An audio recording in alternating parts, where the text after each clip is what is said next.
Hey YouTube, welcome to another episode of News in 2 Minutes, bringing you the news that you need to know every day. Let's begin. The Bank of England has issued a blunt warning today saying that a raise in the country's interest rate would cause millions of homeowners to take extraordinary measures to keep their homes. Homeowners, they say, make up for 20% of Britain's over $2 trillion worth of mortgage debt, and any raise in interest would cause immediate borrower distress and would force debtors to work longer in life and harder. Health officials fear an epidemic of disease may soon occur in India as hundreds of people that died in the recent floodings remain in the streets. Officials plan to mass cremation as custom dictates in the country, but continued rain and political issues have stalled any progression with the handling. The official death toll stands at just under 1,000, but doctors fear that many more could die from waterborne disease during the disaster cleanup, as most of the drinking water in the region comes from streams and rivers. Nanoparticles, or nanomaterials seen here on the US EPA website, are materials that are broken down into molecule-sized particulates and are increasingly used in everyday items from sunscreens and cosmetics to drinking water and food.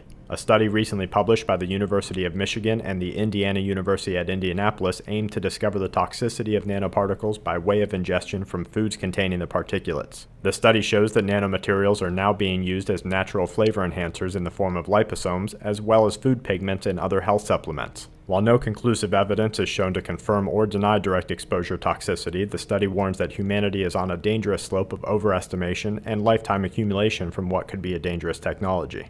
The United Nations has released an article that addresses the extreme weather conditions that Earth is facing and will continue to face in the near future. The report states the recent monsoon rains in India as being the heaviest in over 80 years and the flooding in Calgary among the list of recent disasters that seem to strike with more strength and frequency than any time in recent history. For watchers, the acknowledgement reminds us to be prepared as individuals in an ever-changing world. And to wrap things up, police fought back over 50,000 protesters that descended on a football stadium in Brazil. A road connecting the border between China and India has been washed away with flooding. Scientists blame 94-degree weather in Alaska on a faltering jet stream, and Japan has received its first shipment of plutonium fuel since the Fukushima nuclear disaster. And that's it for this episode of News in 2 Minutes. Check back tonight for more news that the aware need the most. This week's News in 2 Minutes is brought to you by sqmetals.com, where you'll find great deals on gold, silver, platinum, and coins from reliable people who care. Visit sqmetals.com today.